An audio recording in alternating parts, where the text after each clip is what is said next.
जय को एक दिन रास्ते में चलते हुए एक चमकती हुई पेन मिली।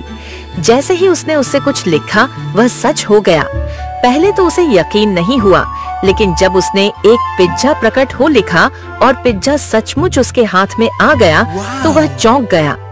अब जय इस पेन का इस्तेमाल मजेदार कारनामों के लिए करने लगा। उसने अपने दोस्त रोहन की टूटी हुई साइकिल ठीक कर दी, पार्क में सूख चुके पौधों को हरा भरा कर दिया और गरीब बच्चों के लिए खाना भी लिखा जो हकीकत में बदल गया। लेकिन एक दिन उसने गलती से लिखा, पूरा शहर बर्फ से ढक जाए, और अचानक चारों ओर बर्फ ही बर्फ हो गई। लोग ठंड से कांपने लगे। जय को अपनी गलती का एहसास हुआ। उसने जल्दी से लिखा, धूप निकल आए और सब कुछ सामान्य हो जाए। अब जय समझ गया था कि बड़ी ताकत के साथ बड़ी जिम्मेदारी भी आती है। उसने ठान लिया कि अब इस पेन का उपयोग सिर्फ अच्छे कामों के लिए करेगा।